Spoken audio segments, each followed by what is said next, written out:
Now we calling stand-up comedian professional. Say why? Woo, woo, woo. Panji Pragiwaksono. Selamat malam Balai Kartini. Saya nggak mungkin ngomong yang saya tidak pertanggungjawabkan di atas panggung stand up comedy. Orang bisa mengkritik tapi saya akan selalu pertanggungjawabkan materi saya. Kenapa? Karena anak saya nonton. Anak saya namanya Dipo, dia selalu nonton dan saya harus jaga omongan saya. Takut dia ngomong yang enggak-enggak. Kan malas ya kalau misalnya dia ngomong jorok dapatnya dari bapaknya. Siapa yang ngajarin tuh? Ayah. Kan mati ya hidup kita ya. Kenapa? Karena anak saya tuh kalau ngomong tuh emang bener-bener jujur aja dan gak bisa diatur.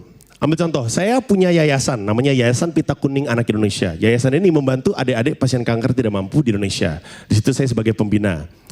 Terus saya ajak dia ke rumah sakit, supaya dia punya kepedulian sosial. Tapi saya bilang, Dipo nanti kalau kamu ke rumah sakit, kakak-kakaknya tuh banyak yang tumor, yang bengkak. Kamu jangan bilang, oh kakak sakit ya, kenapa kakak sakit? Udah gak usah, pokoknya jangan ngomong soal sakit. Iya ya, ngerti dia. Berangkat ke rumah sakit, masuk ke ruang anak.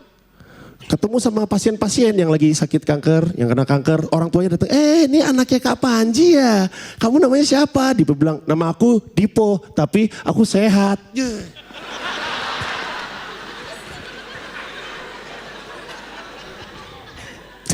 Lo harus lihat muka orang tuanya. Bagus deh. Guanya.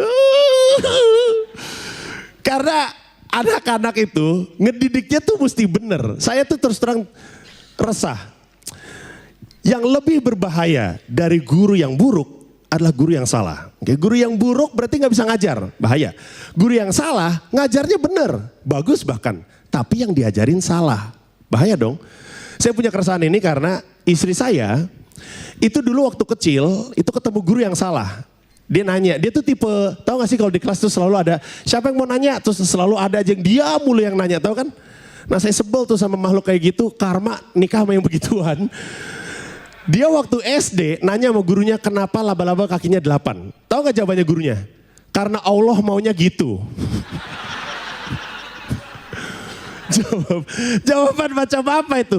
Bu, kenapa laba-laba kakinya 8? Karena Allah maunya gitu. Kelar. Bener sih, tapi kan masa karena Allah maunya gitu? Allah juga, waktu itu yang pertama diciptakan adalah Iqra, baca. Dan ketika dibaca, kan bukan baca tulisan karena Allah maunya gitu, kan gak gitu. Allah ngasih tahu belajar supaya kita punya ilmu. Dan kalau misalkan semua jawaban yang kita nggak tahu, semua pertanyaan yang kita nggak tahu jawabannya, dijawab dengan karena Allah maunya begitu, nggak enak. Mungkin ada enaknya ketika ditanya, aku hanya ingin mau menikah dengan kamu seumur hidupku. Kenapa? Karena Allah maunya gitu. Bagus. Bagus. Di sisi lain, bang kembaliannya kurang. Jangan gitu bu, Allah maunya gitu.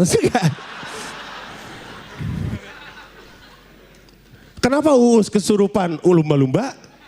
Karena Allah maunya gitu. Kenapa stand up bahasa Inggrisnya aneh? Karena Allah maunya gitu. Kenapa kalau Yuda Keling senyum terus ada bau kentut? Yuda Kelingnya mana? Lagi kentut.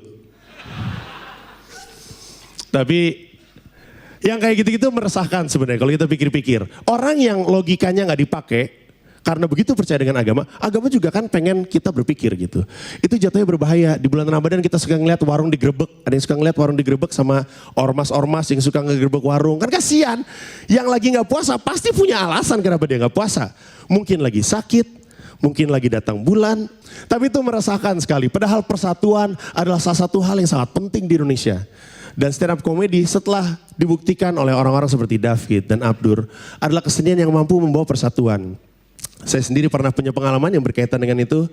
Saya pernah diundang Glenn untuk bicara di gereja mewakili umat muslim tanggal 28 Oktober di hari Sumpah Pemuda. Terus ya gitu Glenn bilang tolong Panji ngomongin umat muslim ngomongin tentang persatuan. Saya naik ke mimbar nih segini ini kurang lebihnya ini orang Kristen semua. Saya bilang selamat malam. Terus Glenn nepok punggung saya dia bilang Panji it's okay sapa kami dengan cara yang diajarkan oleh agama kamu. Tapi kan ini Kristen ya, gereja. Masa saya ngomong assalamualaikum ragu gitu. Ragu. Tapi Glenn meyakinkan saya dengan tatapan kasih putihnya.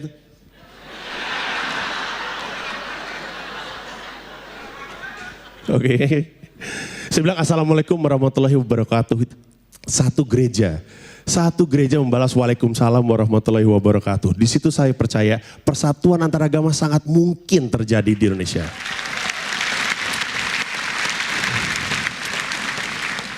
Dan karena udah jawab waalaikumsalam, saya pikir sekalian aja saya bilang asyhadu alla ilaha illallah wa asyhadu anna Muhammad Rasulullah.